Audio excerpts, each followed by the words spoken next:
AP ఎస్బీసీఎల్కు ఆయా సంస్థలు ఇచ్చిన డేటాను అంతర్గత సాఫ్ట్వేర్ సిస్టమ్ అయిన ఒరాకిల్ ఫైనాన్షియల్ సర్వీసెస్ అట్లాగే ఎస్ఏపి వంటి వాటిని వ్యవస్థీకృతంగా మ్యానిపులేట్ చేశారట. ఒరాకిల్ కొట్టుకోవాలి ఇప్పుడు ఆఖరికి, అంటే మా యొక్క దాన్ని మీరు మ్యానిపులేట్ చేస్తున్నారా అని. బహుశా మ్యానిపులేట్ చేయొచ్చని మీకు తెలిసింది కాబట్టి, మీకు తెలుసు కాబట్టే మీరు ఆ పదాన్ని వాడారని అనుకుంటా ఉన్నాను. You know how to manipulate, so you got that and you delivered that words in front of the public అని అనుకుంటా ఉన్నాను. అట్లాగే ఈ సమాచారాన్ని internal finance data back end server లో సమాచారాన్ని వెరిఫై చేసిన తర్వాత బ్యాక్ ఎండ్ లో మరి వెరిఫై చేశారట. అక్కడ అనేక విషయాలు బయటపడ్డాయట, పెద్ద ఎత్తున లోపాలు బయటపడ్డాయి. ఇక్కడే నాకు అనుమానం వస్తా ఉంది. మీ దగ్గర ఏ సాక్ష్యం లేదు, సమాచారం లేదు, సత్యం లేదు, కాబట్టి మీరు బ్యాక్ ఎండ్ లో ఏమైనా తయారు చేస్తున్నారేమో అని అనుమానం వస్తా ఉంది. ఇక్కడ I think your preparing something at the back end. మీరే చెప్పారు మొత్తం ధ్వంసం అయిపోయింది, ఏమీ లేదు అక్కడ, దొరికింటే చాలా పెద్ద ఎత్తున బయటకు వచ్చింది అది, కానీ ఏం చేద్దాం మొదటి పేజీలో వాపోయారు. వెనక్కి వచ్చేతలకే ఇది ఉంది.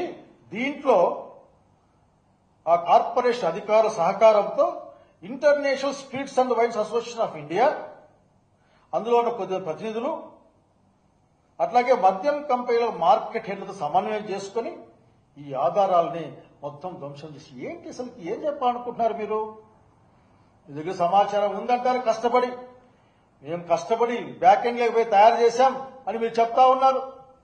వాళ్ళు ఇంకో పక్క ధ్వంసం చేశారంటారు, వేల కోట్లు అంటారు. ఎక్కడైనా సరే మీరు చెప్పిన మాట ఒకటి ఉంది. ఇందులో ఏంటంటే ఎంత క్లిష్టమైన నేరాన్ని ఛేదించాలన్నా డిజిటల్ ఆధారాలు ఇప్పుడు అత్యంత కీలకం. మరి ఇంకేంటి ఇబ్బంది? అడిగాడు కదా జగన్మోహన్ రెడ్డి గారు, అయ్యా నేను సంతకాలు పెట్టింటే చూపించండి, సీఎంఓకి వచ్చింటే చూపించండి. సమాధానం దానికి రావాలి కదా.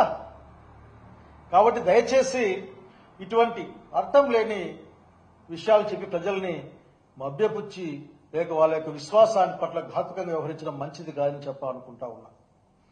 మీ మాట మీద మీకు నిలకడ ఎక్కడైనా ఉందా అసలు? మీ దగ్గర మీరు చెప్పిన మాటలో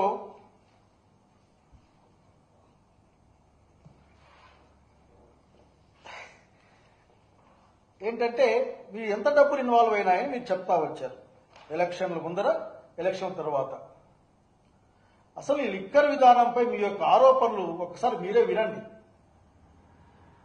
చంద్రబాబు నాయుడు గారు అండ్ కో 25 మార్చి 22లో జగన్కు 5 ఏళ్లలో 10,000 కోట్ల ఆదాయం. అక్టోబర్ 9 వాళ్ళ వదినమ్మ గారు ఏటా 25,000 కోట్ల కుంభకోణం, అందులో 5 ఏళ్లకు 1,25,000 కోట్ల రూపాయలు ఆమె. అంటే అప్పటి మీ భాష, అప్పుడు మీ అధ్యక్షుడు అనుకుంటారు అచ్చెన్నాయుడు గారు 1,00,000 కోట్లు. అట్లాగే డిప్యూటీ సీఎం గారు పవన్ కళ్యాణ్ గారు ఏప్రిల్ 28-24లో 41,000 కోట్లు. ఇవన్నీ ఎలక్షన్ల ముందు మాట్లాడితే 25 జూలై 24లో చంద్రబాబు నాయుడు గారు అసెంబ్లీలో చెప్పింది 18,000 కోట్లు నష్టం వచ్చింది అని. అదే రోజు నా పవన్ కళ్యాణ్ గారు నాసిరకం మద్యం అమ్మి మీరు 30,000 కోట్లు దోచుకున్నారు అని చెప్పారు. లోక్సభలో మీ ఎంపీ ఒక ఆయన, బీజేపీ ఎంపీ, టీడీపీ ఎంపీ ఒక ఆయన 30,000 కోట్లు, సీఎం రమేష్ గారు అనుకుంటా 30,000 కోట్లు దోచుకున్నారని చెప్పారు. ఆ రోజు ఎంపీ లావు కృష్ణదేవరాయలు గారు 18,000 కోట్లు పోయాయి, 4,000 కోట్లు దేశం దాటిపోయినాయని చెప్పేసి మీ దగ్గర ఏంటి? మీరు ఒక ప్రభుత్వం, ఒక కూటమి, మీ కూటమి నాయకులు మీరు మాట్లాడేటప్పుడు మీకు 1,00,000 కోట్లు అంటే చాలా తేలిక కనిపిస్తా ఉన్నాయి. బహుశా 1,000 కోట్లు 1,00,000 కోట్లు మీకు లెక్కలే. అదే నిన్న చెప్పారు ఆఖరికి జగన్మోహన్ రెడ్డి గారు, అమరావతి భూములు అందులో 1,00,000 కోట్లు, 1,000 కోట్లు, లేక కాంట్రాక్టులు 1,000 కోట్లు, ఒక 4 లైన్ల రోడ్డు కోసం 50 మీటర్ల రోడ్డు కోసం వెడల్పు, బయటంతా కూడా 15 కోట్లకు వేస్తా ఉంటే అక్కడ మాత్రం 50, 60, 70 కోట్ల వరకు వేస్తారు. అది అక్కడ కదా. కాబట్టి మీకు 1,000 కోట్లు. మీరు అమరావతికే దాదాపు 70-80 కోట్లు అప్పు చేస్తామంట. అక్కడ మీకు 1,000 కోట్లు చాలా ఈజీగా కనిపిస్తాయి. మరి మీరు ఇచ్చిన మాట ఏదో డేట్లు అడిగితే డేట్లతో సహా మీరు ఎప్పుడెప్పుడు ఏడు మాట్లాడి మేము పంపిస్తాం. ఒక ఆరోపణ మీద మీకు నిలకడ లేదు, మీ దగ్గర ఏ సమాచారం లేదు. అయ్యా ఇంకో సింపుల్ అడగాలనుకుంటున్నాం మేము. మీరు చిన్నగా అంత పెద్ద పెద్ద వ్యాపారాలు చేస్తున్నారు కదా, మీరు మలాంటి వాళ్ళకి అర్థం కాకపోవచ్చు, కానీ మీకు బాగా అర్థమవుతుంది కదా. ఏదైనా కానీ ఒక కంపెనీ పెడితే దాని యొక్క అన్ని యొక్క యాక్టివిటీస్ కూడా ఏం ప్రొడ్యూస్ చేస్తుంది, ఎట్లా పంపిస్తుంది, ఎవరు దాన్ని తీసుకుంటున్నారు, ఇవన్నిటికీ ఈ టైంలో డిజిటలైజేషన్ కదా, అన్ని అందుబాటులో ఉంటాయి కదా. ఇక్కడ పీకేస్తే కొనుక్కున్న దగ్గర ఉంటాయి కదా. పైగా క్యూఆర్ కోడ్ స్కాన్ చేసే కాలం వచ్చింది. ఇంకా ఎక్కువ కష్టపడితే కనీసం ఆ ఈచ్ అండ్ ఎవరీ యూనిట్ ఎవరికి పోయిందో అక్కడ వస్తుంది కదా, ఎంతకు పోయిందో.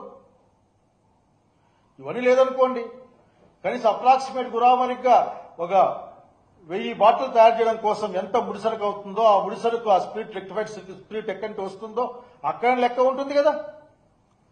ఇవన్నీ ఏం లేదు అక్కడ మీ దగ్గర. ఆఖరికి ఒక కథ రాసేయడం, ఫలానా చోట్లో ఫలానా కాలంలో ఫలానా వాళ్ళు ఫలానా సంఖ్యలో ఫలానా అంత అనుకుంటున్నారని ముగించేయడం. ఆఖరికి నాకేమనిపిస్తుందంటే, ఈ రాష్ట్రం ముందు, రాష్ట్ర ప్రజల ముందు జగన్మోహన్ రెడ్డి గారు ప్రజల నాయకుడు, ప్రజల పట్ల రాష్ట్రం పట్ల బాధ్యతగా ఒక సత్యాన్ని ఆవిష్కరించే ప్రయత్నం చేశారు, ఒక వాస్తవాన్ని చెప్పే ప్రయత్నం చేశారు. అది ఎక్కడ బయటకు వెళ్తుందో అని ఆ వార్తకి తగ్గించే విధంగా మీరు ఈ రాసుకోవడం తప్ప మాకు ఇంకోటి కనపడడం లేదు.